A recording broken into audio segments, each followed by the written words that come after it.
My mission is clear. I'm focused. I'm prepared. I'm ready. I've been trained by the best. I went to Howard University that overturned legal segregation in this country. I've been taught in those classrooms where Thurgood Marshall once taught. I'm not afraid of no president.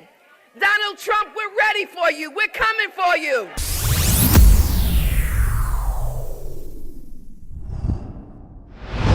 All right, it's time to weave out the lies so we can get to the facts. Hey, you remember Letitia James, the New York Attorney General who made it her life's purpose to weaponize the justice system against President Trump? Well, as of just 2 days ago, Letitia James is now under federal investigation by the Department of Justice. Just take a look. The Angle has obtained shocking allegations leveled by the Trump administration against New York Attorney General Letitia James. The Federal Housing Finance Agency has sent a criminal referral to the DOJ accusing James of mortgage fraud.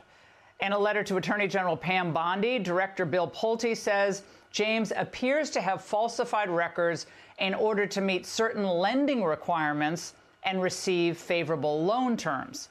He cited a property in Virginia that she's allegedly claimed as her principal residence and a property in New York that she claimed as a 4-unit structure instead of the required, instead of a 5, which Pulte says means she was able to get a different type and more favorable loan. So you hear that? Not only was she lying about the size of her home, but she was also lying about which state her primary residence was even in.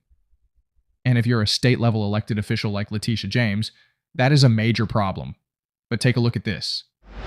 Well, obviously, the irony is perfectly crushing. This is a person who prosecuted Trump for everything short of ripping a label off a mattress.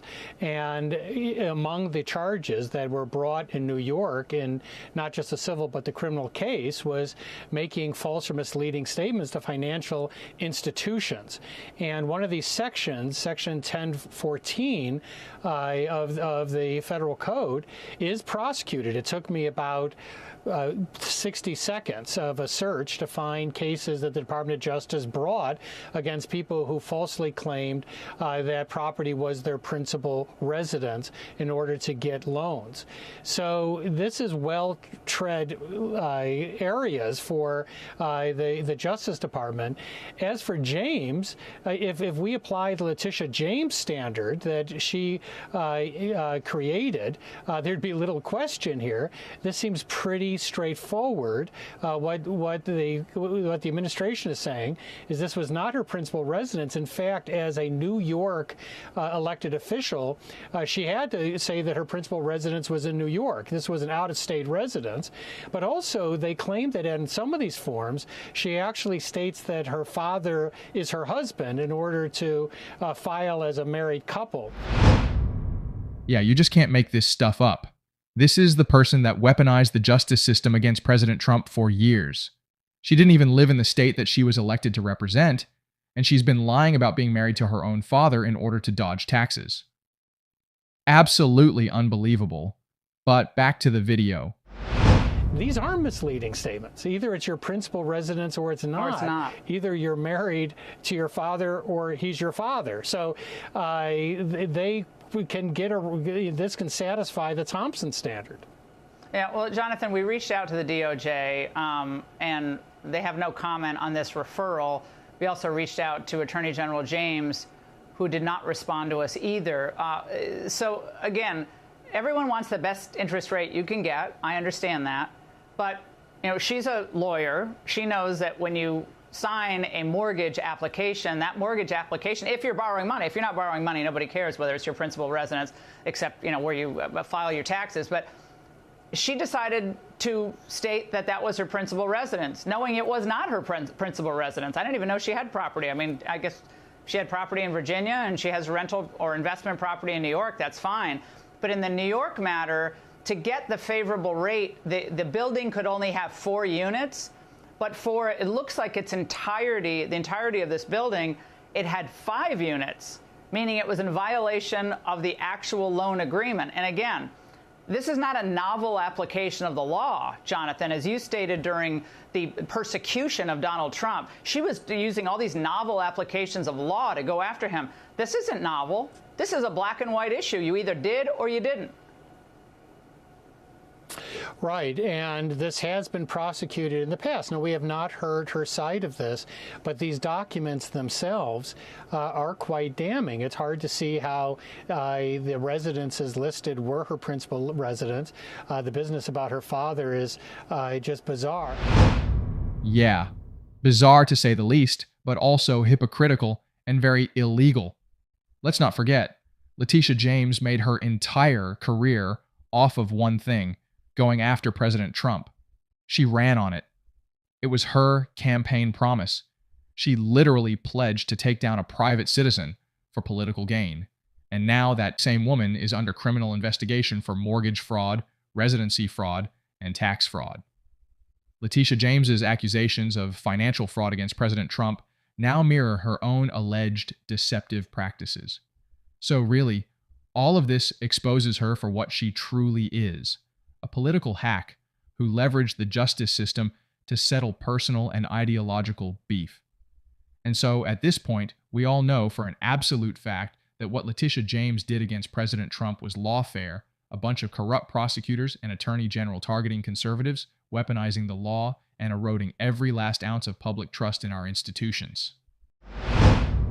But here's the key detail. Letitia James isn't just a hypocrite. Now she's a hypocrite who's gotten caught. This criminal referral to the Department of Justice for Letitia James's alleged fraud and record manipulation, it signals something bigger. It means we're finally seeing the first domino fall in the chain of corrupt progressives who've abused their power to target the America First movement. Here's the kicker.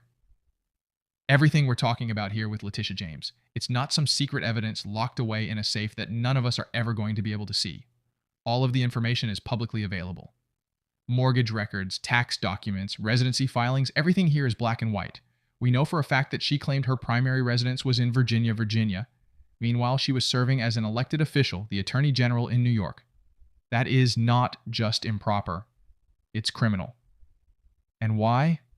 Because declaring residency in Virginia means that she was able to secure lower tax rates, all while actively representing the people in an entirely different state. That's not public service. That's tax fraud. And you know what? Legal experts are already weighing in on all of this.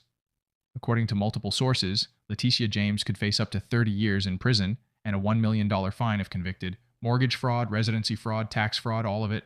And let's just take a moment to appreciate the absolute irony here. This is the very same woman who tried to paint President Trump as a financial criminal. She railed on and on about transparency and accountability. She lectured America on restoring trust in the justice system. Meanwhile, she was allegedly lying about her house, her marriage, and her taxes the entire time. Now this is the Democrat playbook in a nutshell. Accuse others of the exact crimes that you are committing yourself, gaslight the public, abuse the courts, and pretend to be virtuous while hiding skeletons the size of freight trains in your own closet. And, here's the truth. Letitia James isn't the exception to the rule. She's the Democrat blueprint. She is the living, breathing example of what happens when progressive radicals get their hands on unchecked legal authority. This is what weaponization of the justice system really looks like. Not the fiction the left-wing media peddles. Not some half-baked conspiracy theory. This is real, and it's been going on for years. But do we hear anything from the media about this? Of course not. Absolutely nothing. And why not? Well, it's because they don't care. It's because they're partisan hacks. They only care about the laws when the accused has an R for Republican next to their name. They only care when the target is President Trump or a conservative fighting to actually put America first. And so, here's my opinion. I think Letitia James should face the same level of scrutiny and legal consequence that she herself sought to impose on President Trump. This isn't even about revenge. This is about justice. This is about restoring a system that treats everyone the same, no matter their title or their party affiliation. Because the truth is, the moment we allow these corrupt progressive figures to play kingmaker through lawfare, democracy dies, and we are not going to let that happen. Here's another thing that we all know to be true. If you or I lied about our primary residence, if we falsely claimed to be married to our own father for a tax break, if we committed mortgage fraud, we'd be sitting in a federal holding cell awaiting trial. So, hey, personally, it's my humble opinion that Letitia James shouldn't be an exception. Don't be afraid to subscribe to the channel. Like the video if you found it informative. Hell, even share it with your family and friends. And let's talk about it in the comments here on Facts Only.